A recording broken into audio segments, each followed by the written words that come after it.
In the spring of 1348, when almond trees bloomed white along the Arno and the hills of Tuscany glowed gold beneath the April sun, Florence was the most beautiful city in the known world, a jewel of marble and terracotta, nestled in a valley where rivers met and fortunes were made.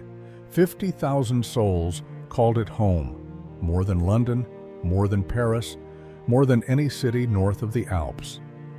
Within these walls lived bankers who counted florins of gold, the currency that moved empires. Poets composed verse by candlelight, dreaming of immortality.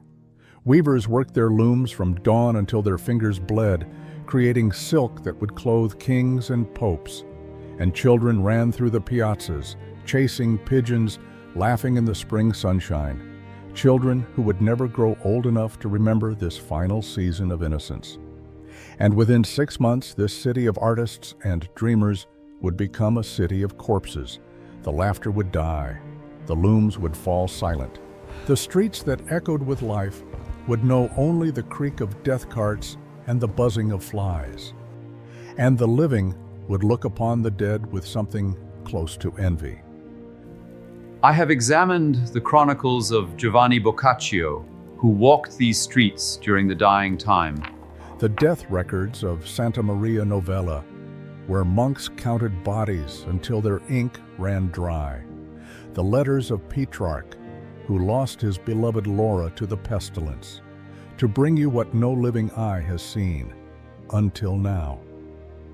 The death came by ship, from the east, where empires were crumbling. In October of 1347, 12 Genoese galleys limped into the harbor of Messina, Sicily. They had sailed from Kaffa on the Black Sea, fleeing a Mongol siege. Their holds carried silk and spices, but they carried something else in that darkness. The sailors who crawled from below deck were already dying. Their skin was gray and slick with fever. Black swellings the size of eggs bulged beneath their arms and in their groins, the buboes that would give this plague its name. They vomited blood that stank of corruption. They screamed for water, for mercy, for death itself. The Sicilians drove them back to sea with poles, but it was already too late. The rats had scurried down the mooring ropes in the night, and the rats carried fleas, and the fleas carried Yersinia pestis, one of the most efficient killers in the history of life on Earth. Within weeks, the sickness leapt from port to port like fire through dry wheat.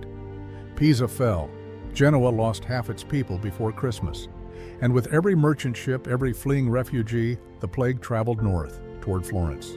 The Florentines heard rumors, terrible stories from the south, but surely they believed God would protect them. Surely this cup would pass. It did not pass. The first Florentines fell in March. A baker in the Oltrarno, a washerwoman by the river, a child in a noble house. By April, the dying had become ordinary. No one stopped to stare anymore. The symptoms were unmistakable. First, the buboes, swellings in groin, armpit, neck, black as coal, hot as embers, then fever that burned the mind, bringing visions of demons and angels, then delirium, then the final silence, usually within 5 days. Boccaccio witnessed what fear does to love. Brothers abandoned brothers. Mothers fled from their own children. Husbands left wives to die alone. No one wept for the dead, he wrote, for everyone expected death themselves. The physicians came in their strange armor, long robes of waxed cloth, masks with beaks stuffed with herbs, lavender, rosemary, cloves. They believed plague traveled on foul air. They were wrong, but they came anyway. They tried everything. Bloodletting, burning clothes of the dead, flagellants whipped themselves bloody in the piazzas, begging God for mercy. Nothing worked. The herbs could not save them.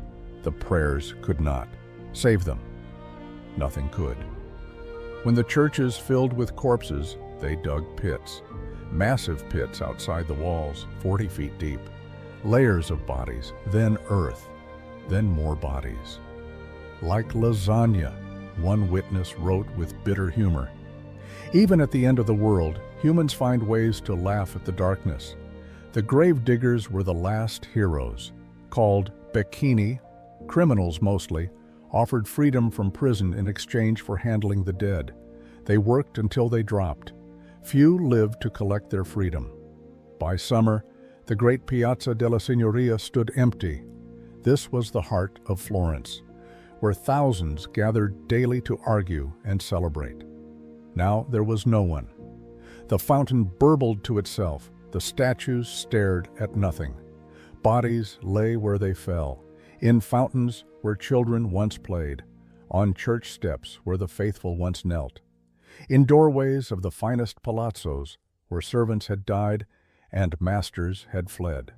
The bells of the Duomo stopped ringing, not because the bell ringers had died, though they had, every one, but because those who remained could no longer bear the sound. Each toll had become a funeral knell, and the funerals were beyond counting. And yet, in the emptiness, something stirred. A candle in an upper window, a voice singing softly, a sound of weeping that was not grief, but relief. Some had survived. Against all probability, some had survived. These survivors began to find each other. They gathered in country villas outside the poisoned walls. 10 young Florentines, as Boccaccio would immortalize them, fled to a hilltop estate. And there they did something remarkable. They told each other stories, 100 tales over 10 days. This was their rebellion against death. Not medicine, not prayer, but narrative. The simple act of one human being telling a story to another. By autumn, the plague began to fade. Not because of medicine, not because of prayer, but because it had consumed its fuel. It had run out of bodies. Florence lost half its population. 50,000 before, 25,000 after. The parish records count the dead by hundreds, per week, per church, per neighborhood. An entire civilization halved in 6 months. Petrarch wrote, "O happy posterity, who will not experience such woe and will look upon our testimony as a fable." He was wrong. We do not look upon it as fable. We look upon it as warning. The Black Death killed between 75 and 200 million people across Eurasia. 1/3 of Europe's population, gone in 4 years. The greatest catastrophe in recorded history. And yet, Florence rose again. The survivors inherited the wealth of the dead. Labor became scarce and therefore precious. The old feudal order cracked. And through those cracks, something extraordinary grew. Within a century, Florence would birth the Renaissance. Brunelleschi would raise the impossible dome. Michelangelo would carve David from marble. Botticelli would paint goddesses on waves. Beauty born from death. The survivors learned something that could never be unlearned. They had seen the worst existence could offer. They had buried their children, their lovers, their friends. And they decided, if life can end any moment without warning, without justice, then beauty matters, love matters. Creating something that outlasts your breath matters. Florence is still there.